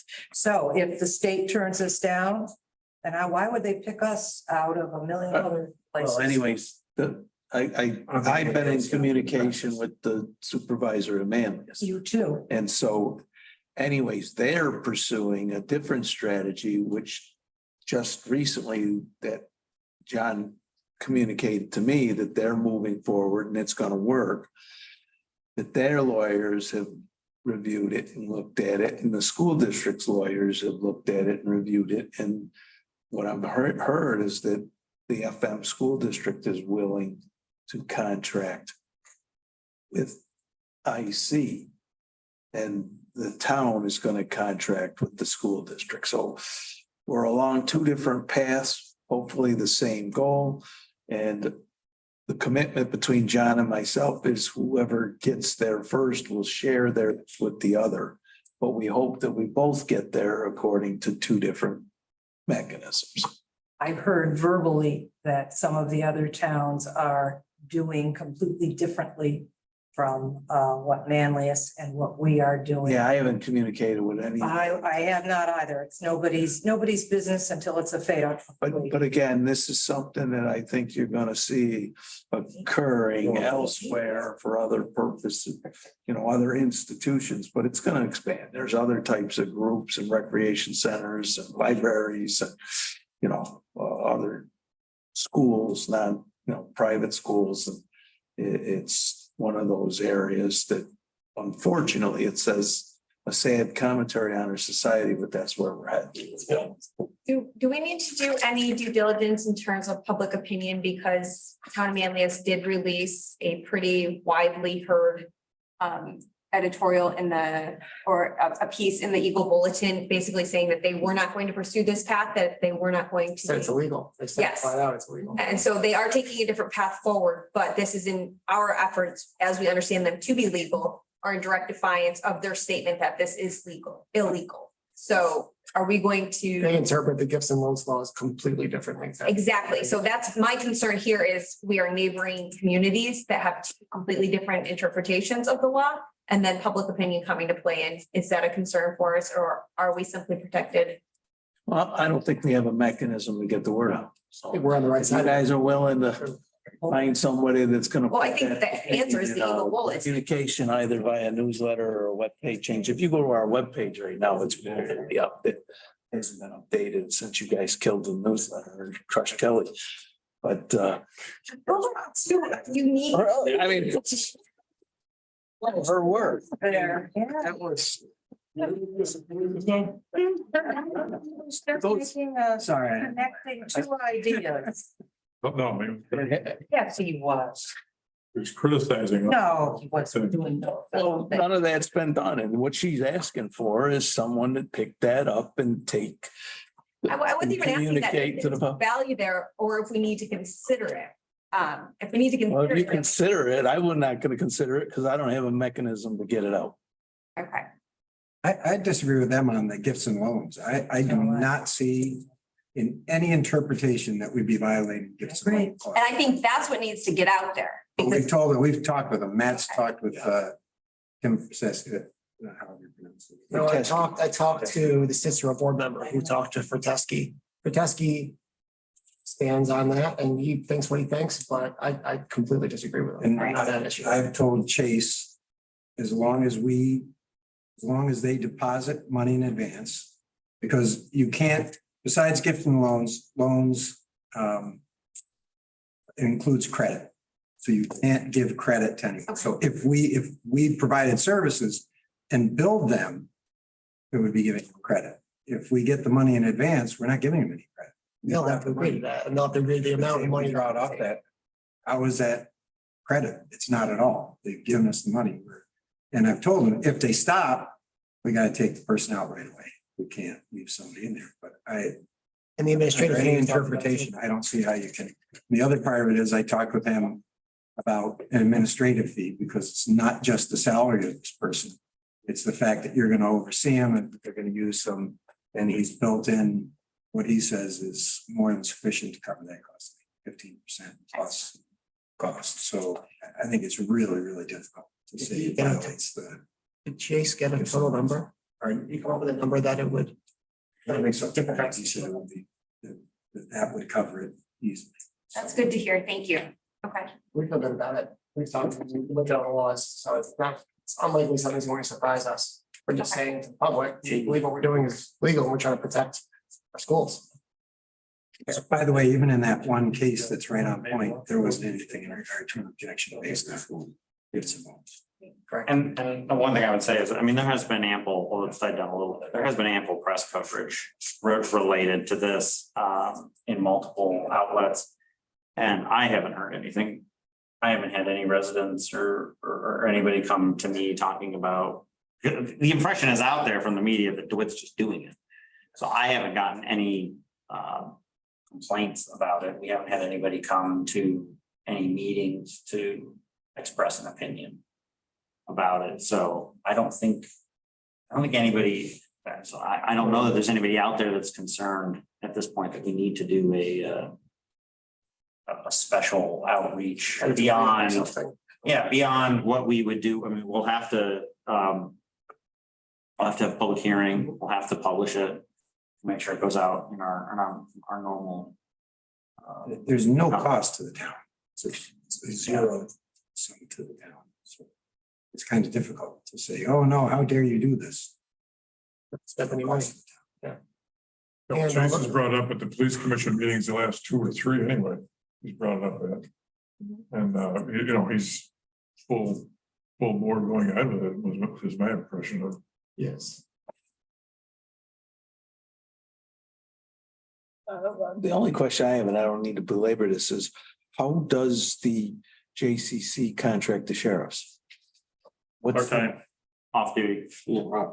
okay, So they don't- so that's not what the arrangement doesn't fall under this same. I don't believe they have peace officer.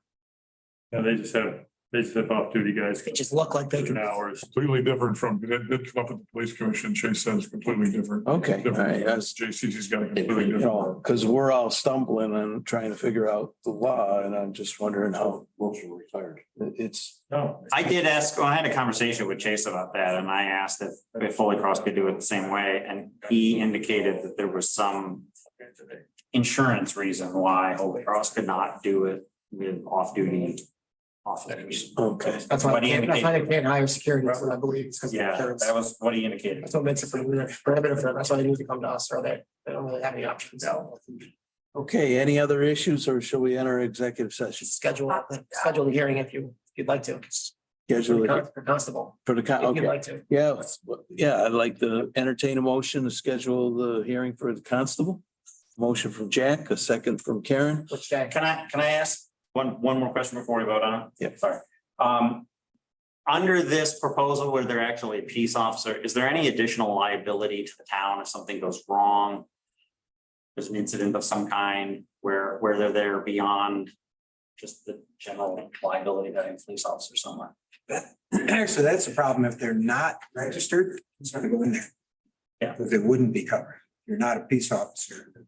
You, Something if happened, they then we did anything, you'd be personally liable.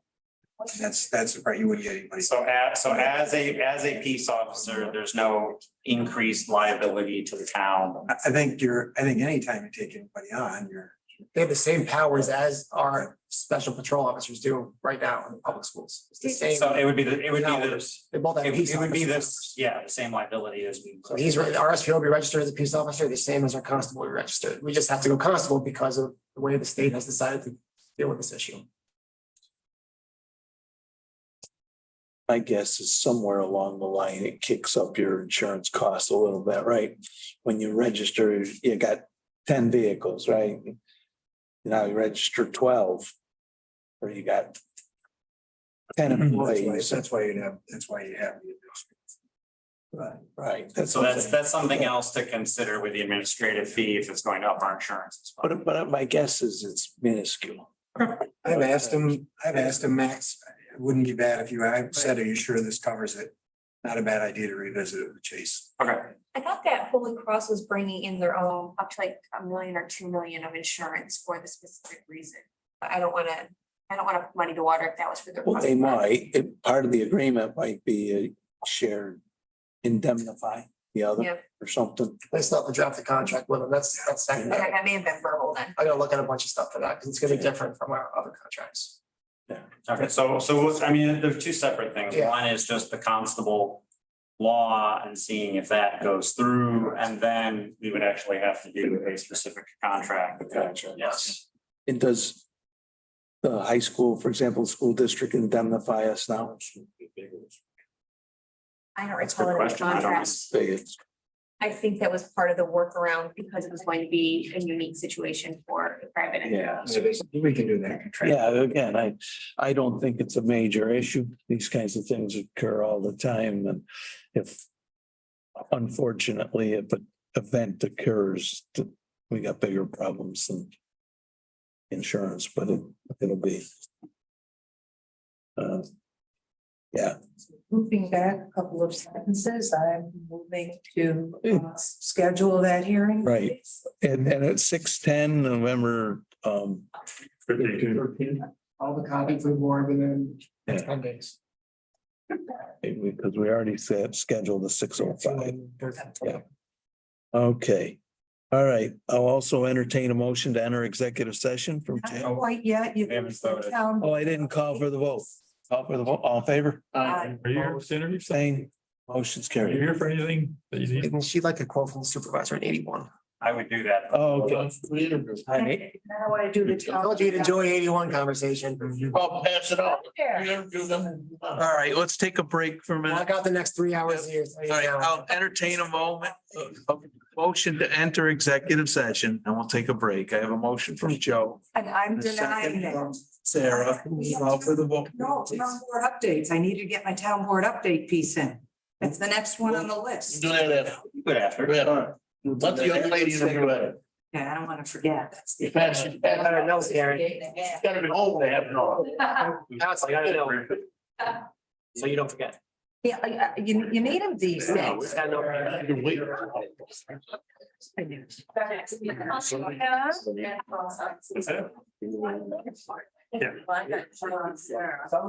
Oh, well, you guys did. Is it on or is it? You're all being recorded. Oh, off being recorded? Because you didn't make a motion. Okay, waving to the police. Emotion. I was. Waving to the police officers, waving to everybody. The audience. Have a word. What? No. Yeah. Yeah. Yeah, sure. You like better. Yeah. Everyone feels better that you're. Yes. I will say that. I feel better. We like better. I mean, now I was Oh, no, my grandfather used to make. Made them. I like the caramel around them. I don't like coconut. Sarah, did you go out there to get this right? Yeah, because. Sunday was. At least you're fine. Just my optimistic way, but most of the folks, even when they're frustrated, are really, really nice. I'm able to see. them frustrated. He's okay. No. Yeah. I'm sure if we show up and try to. Yeah, they moved Into Marlin. in 90 presidential plots. So the machine is on and don't. Now they're now in a state of the art place. Put over your left shoulder. That's right. Check, check. That's a big company. Yeah. Nothing so viral. I took Joey last night, well, Oh, wow. no strap, no strap, no, stay home today, now you want to. Something to do a resume. I tried, she got in the middle of the night, wasn't feeling good again, so it's been going on for almost 3 Give a little witch, and I walked out.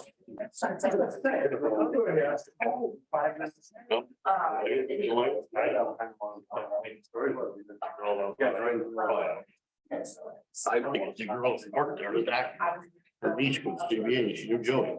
At least you came, we had an audience for that. What's everybody love? Yeah, it's always had. For a minute, I Yeah. Hey, that ain't. Not usually do we at all.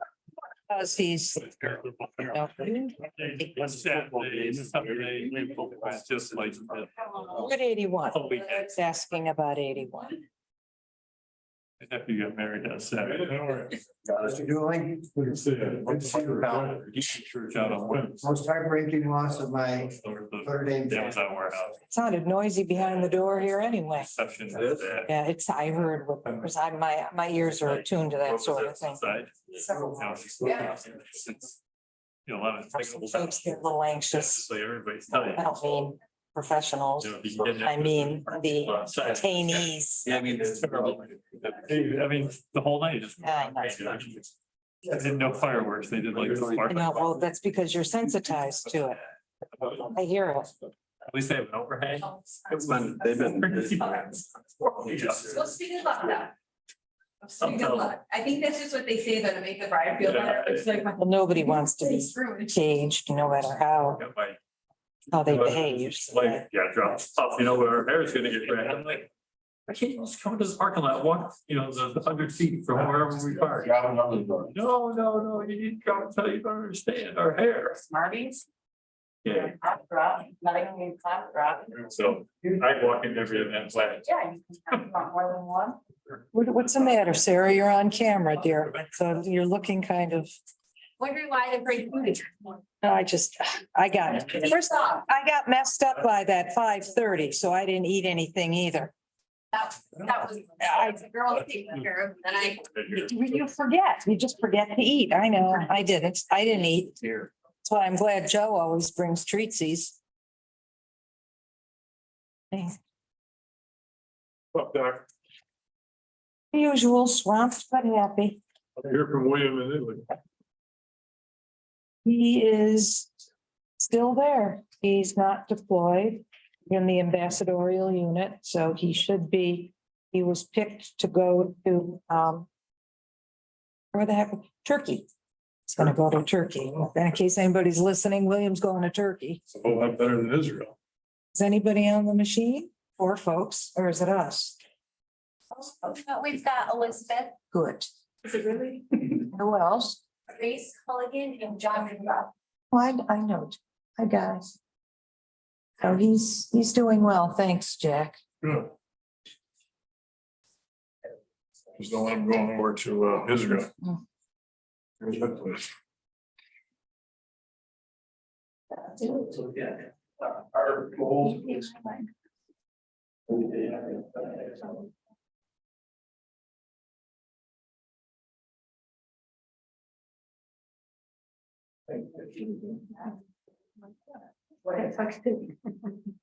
Caption, what does that say? Somebody has closed caption. No, but what's the number 2 say? Who can, See this transcript. okay. got far sight glasses. Really excited. That's fine. Both cataracts taken care of. I have up close glasses like Terry. It's yours. And I've got far flung glasses. Yeah, he's gonna wear three. I got the ones that, you know, the vintage dental hygienist type ladies used to wear them on a chain. And they hung on their nose and or they would hung on the front of their shirt. And then when they look at the medical record, I had to put it on their nose. I remember those ladies. They were about 1,000 years old, which means they're probably I am right now.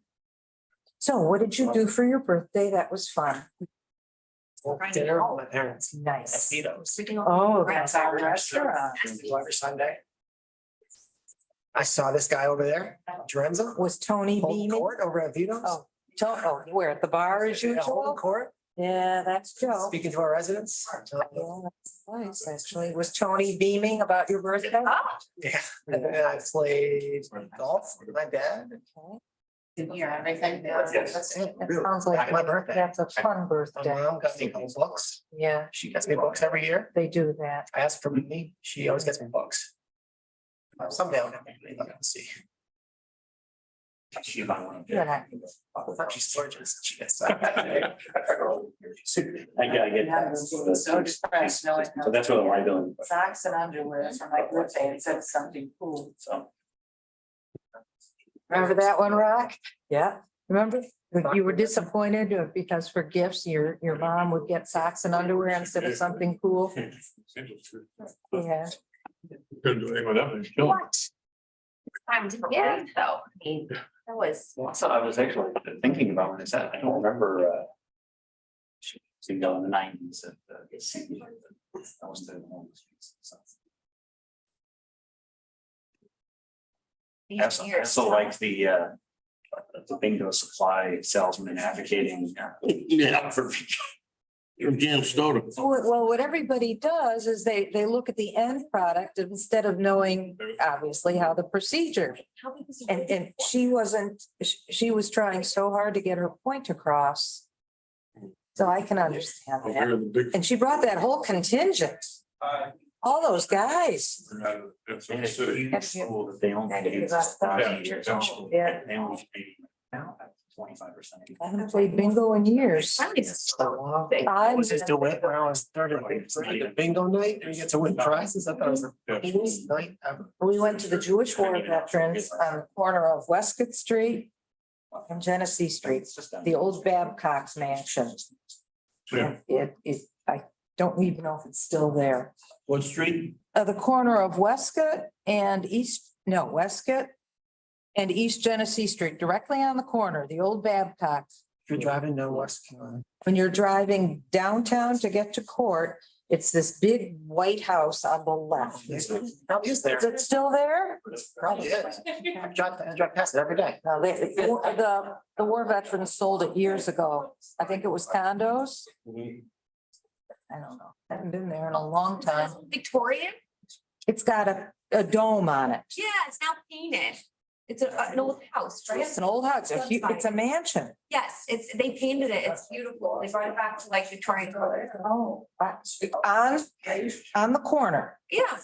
So if you're driving from Jewett into the city, it'd be on your left. On your left. And then if you're looking at Comstock or Westcott, it's going to be the first intersection versus if you, it'd be on the. It's on the Eastern. south I'm sure. west. Is that right? It's on the south side of the street. You pass it first before you pass West. And then you pass Westcott intersection. By about a sneeze. It's on the corner. Yeah, it's on the Yeah. corner. Not west, no, I gotta. Love that.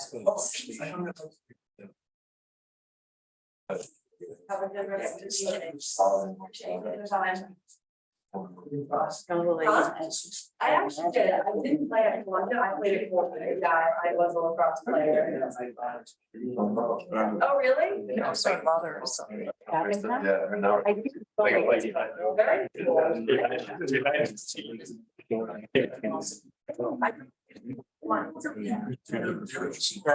She might be an old. Where did you go to college? Yeah, it's frightening. Which day was that? It would make more sense than Richmond. Yeah. Remember, you and I are now at the halfway point, although I'm passing you. I see Richmond. 68, almost 68 and a half. He just turned. I think that that halfway. I'm born widow or something and You've lived my life twice. That's how much knowledge you have. How much I can learn from you, Ken. yeah, if I could. Terry all the time. He doesn't like when I say that. Yeah, and I'm right there with Terry. If we could remember it all. Oh, Terry's been pricing. No, it was the unborn widow in property. No, in estates, powers and trusts. You remember that problem? We had. Yeah. It's like property. So this was estates. They do estates. I'm making sure that none of the Hey, clauses. Terry. Yeah, So you get.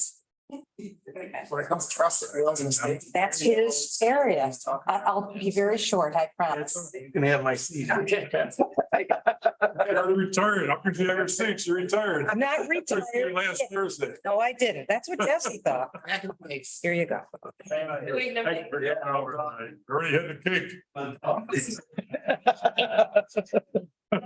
Jesse thought. Okay. Okay, everybody. All right, Here we go. thanks. All right. Okay, we, Okay, I don't know if everybody went to the trunk or treat this weekend. I did because I like to go in and support the rec department. Were you there too? no, I didn't. It was raining, but so what? It was packed. It was terrific. The rec department did a fabulous job. Everybody was running around. All the kids were happy. We didn't run out of candy. Senator Mannion and Assemblywoman Hunter came. And it was only from 3 until 6. So in that little short period of time, I just wanted to say that this rec department did a great job. And as for parks, Garrett was out there in his glory, directing traffic and smiling and waving at everybody. And it certainly made it feel warm and hospitable. Right. So I wanted to know that you guys, excuse the vernacular, you guys, I wanted everyone to know that. Also, that on November 4th, which is Sunday, I read online that the East Syracuse Fire Department is having their annual burn run. So I like to go just to cheer everybody on. Yep. So I just wanted to let everybody know about it. Okay, that's everything. Great. Thank you. You are welcome. All right, I'll entertain a motion to enter executive session from Joe, a second from Karen. Call for the vote, all in favor? These are my favorite. Abstain, motion.